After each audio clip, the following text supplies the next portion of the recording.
जड़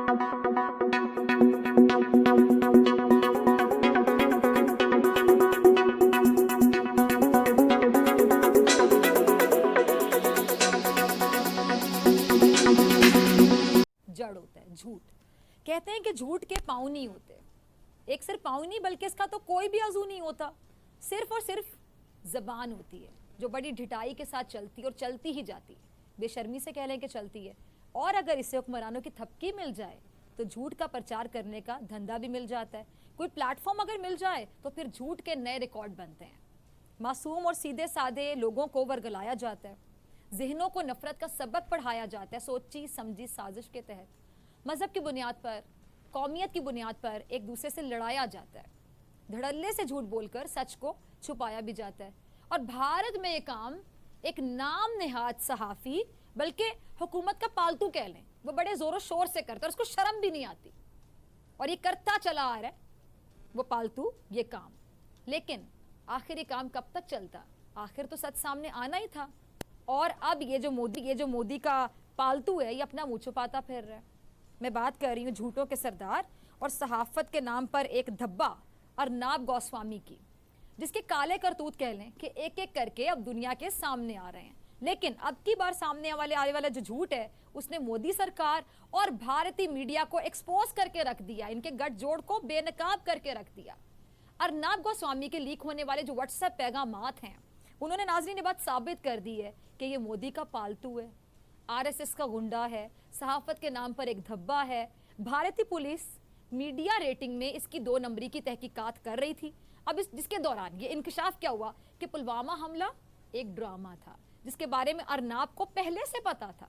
भारत में rating company के साबिक सीईओ हैं जी दास गुप्ता साहब, उनके फोन से भेजे गए व्हाट्सएप पैगामात से जो 1000 से जायद सफ़ों पर मुश्तमिल है, उनसे पता चला कि बालाकोट फजाई हमले से पहले ही अर्नब को इसकी खबर थी।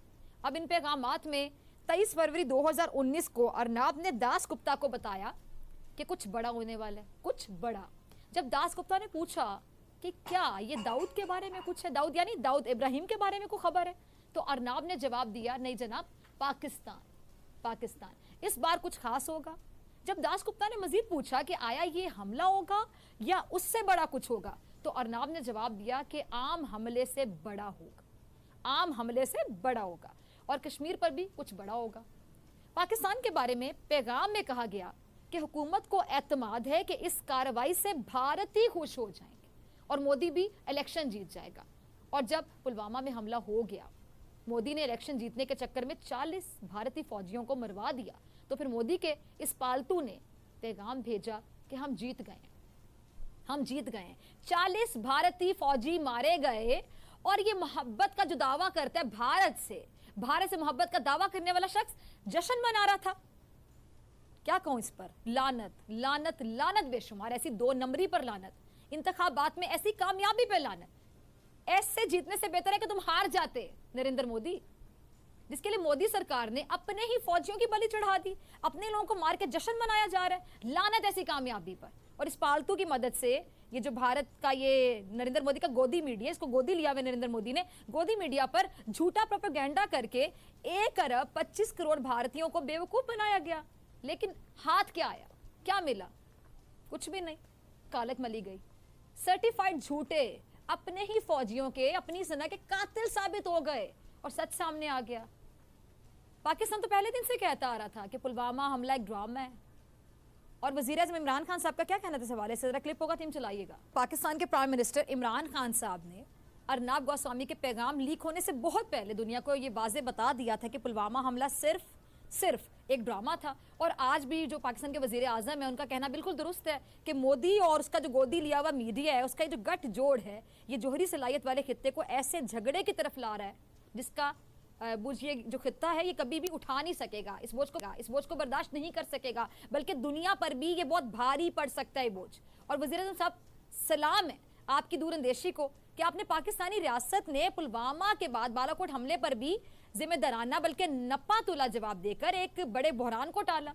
मगर इसके बावजूद मोदी सरकार भारत को एक ऐसी रियासत में तब्दील करने का काम जारी रखे हुए है कि उनको शायद खुद अंदाजा नहीं है कि भारतीयों को हो जाए कि नरेंद्र मोदी खुद भारत के लिए बहुत बड़ा खतरा साबित होगा। नरेंद्र मोदी के होते हुए भारतीयों को या भारत को किसी दुश्मन की जरूरत नहीं है। मैं अक्सर अपने प्रोग्राम में कहती हूँ, अब ये साबित हो गया है कि पुलवामा हमले के पीछे मोदी सरकार का ही हाथ है, ये सोची समझी साजिश है। और इस वक्त ये गुजरात का और कश्मीर का कसाई क्या मजीद ड्रामे कर रहे हैं, जरा देखिए। इतनी अदाकारी, ऐसी ड्रामेबाजी, तालियां मोदी जी तालियां। चाय बनाना तो तुम्हारा पेशा था ही चाय वाले, ये अदाकारी करके बेवकूफ बनाने में भी मेरे ख्याल से नरेंद्र मोदी कम नहीं है। इस पे तालियां नहीं बल्कि गालियां बनती हैं जो इस वक्त पूरे भारत में इस नरेंद्र मोदी को दी जा रही हैं। ऐसा जालिम, मकार, चलाक, घटिया, सफाक, गिरा हुआ हुक्मरान भारत को और कौन सा मिला है। तभी तो मैं कहती हूँ अपने प्रोग्राम में कि भारत के लिए इससे बड़ा दुश्मन कौन होगा नरेंद्र मोदी से बड़ा, जिसने अपना इलेक्शन जीतने के लिए भारतीय फौजियों को खुद ही मरवा डाला। और मीडिया पर कैसी बेशर्मी से, बेहयाई से, ढिठाई से ये झूठ बोल रहे हैं और क्या कह रहे हैं कि उन जवानों की कुर्बानी को जाया नहीं जाने देंगे।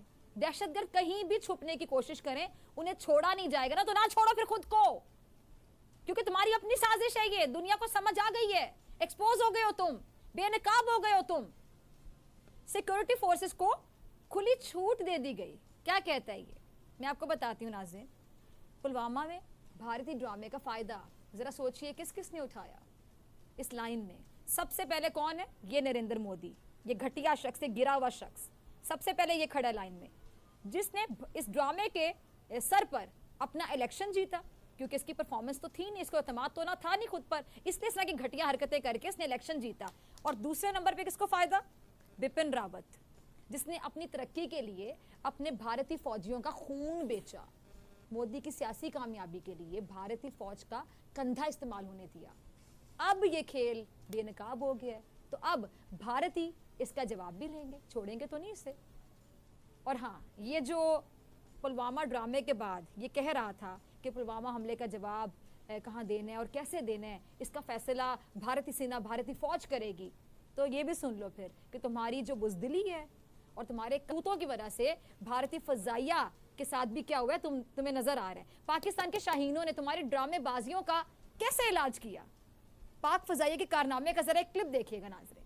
इसे कहते हैं घुसकर मारना मोदी जी, क्योंकि तुम्हें सिर्फ फिल्में बनाना और फिल्में चलाना आता है। तुमने इलेक्शन जीतने के लिए अपनी फौज और गोदी मीडिया के साथ मिलकर ये फिल्म बनाई थी और अपने फौजियों का खून बहाया, इसको रिलीज किया और इसके सर पर इलेक्शन जीत लिया। लेकिन जंग जो होती है ना, वो फिल्म नहीं होती। इसे जीतने के लिए, जंग को जीतने के लिए सर धड़ की बाजी लगाना पड़ती है, और तुम ठहरे अजल के साजिशी, इसलिए तुम्हें इस मैदान में मुंह की खाना पड़ी और यही होना था। अब ये भी पाक फौज की, जो पाक फजाई की पेशा वाराना बर्तरी कह लें, कि एक तो उसने 27 फरवरी को भारतीय गुरूर को खाक में मिलाया, अभिनंदन को कैदी बनाया, और फिर जवाब में भारत में घुसकर जिन टारगेट्स को निशाना बनाया, वहां ये बात मद्देनजर रखी कि कोई जानी नुकसान ना हो। मकसद क्या था, मकसद सिर्फ एक था कि दो टोक पैगाम दिया जाए कि पाकिस्तान की तरफ मैली नजर से देखने वाले की आंखें निकालना। पाकिस्तानी फौज जो पाकिस्तान की तरफ मैली आंख से देखेगा, हम उसकी आंखें निकाल लेंगे। अच्छा, आर्मी चीफ ने भी एक बड़ा वाज़ेह पैगाम दिया है, ये जरा क्लिप देखिएगा। नरेंद्र मोदी, अगर अब भी कोई गलत फहमी है ना, तो मेरे ख्याल से तुम्हें दूर कर लेनी चाहिए। ये सिर्फ जनरल कमर जावेद बाजवा का अज़म नहीं है, हर पाकिस्तानी किस्तानी के दिल की आवाज़ यही, और यही अज़म है, यही जोश है, यही जज्बा है। और ये दिल कश्मीरियों पर तुम्हारे जुल्म की वजह से बहुत दुखी हैं, बहुत गमज़दा हैं, बहुत तकलीफ़ में, बहुत अजियत में हैं, और इस गम का हिसाब हम पर कर्ज, और ये कर्ज चुकाना पाकिस्तानी फ़ौज को बहुत अच्छी तरह से आता है। ये बात तुम्हें अच्छी तरह से समझ लेनी चाहिए नरेंद्र मोदी। और तुम्हारी साजिशें अब दुनिया पर खुलने लगी हैं। दाइश और भारतीय गठजोड़ का ये जो राज है, अमरीकी जरीदे फॉरेन पॉलिसी ने फाश किया, फिर तुम्हारे झूठी खबरों के कारोबार का पर्दा डिसइंफो लैब ने चाक किया, और अब अपने ही मुल्क में दहशतगर्दी करके अपने ही फौजियों की जान लेकर इलेक्शन जीतने का ड्रामा भी सामने आ गया। इसे कहते हैं कुदरत का हिसाब। अब कुदरत इंसाफ करने पर आ गई है शायद। एक एक करके सारी काली करतूतें सामने आ रही नरेंद्र मोदी की। ये कुदरत इंसाफ नहीं करी नाज़रीन, तो फिर कौन कर रहा है, सोचिए जरा। और ऐसा किसी और की वजह से नहीं हो रहा, इसके अपने लोगों की वजह से ये एक्सपोज हो रहा है। इनकी अपनी गलतियां, इनके अपने ब्लंडर्स जो है ना, इनको यहां तक ले आए हैं, क्योंकि ये होना था। ये जितना जुल्म करेंगे, जुल्म का सिलसिला एक दिन रुकेगा और इनकी औकात दुनिया देखेगी। और ये जो लास्ट में मामला है, इसके अपने पालतू के लीक होने वाले पैगामात ने ये मामला किया। और इसका हिसाब अब पूरा भारत मांग रहा है नरेंद्र मोदी से। और अब हमेशा की तरह पाकिस्तान पे काम नहीं चलेगा। अब पाकिस्तान पर इल्जाम लगाने से काम चल नहीं सकता। अब तुम्हें अपने और अपने पालतू के जो काले करतूत है ना, उनका हिसाब देना पड़ेगा। अब सोचो कि हिसाब कैसे देना है तुमने। ये भारतीय सहाफी का क्लिप होगा, जरा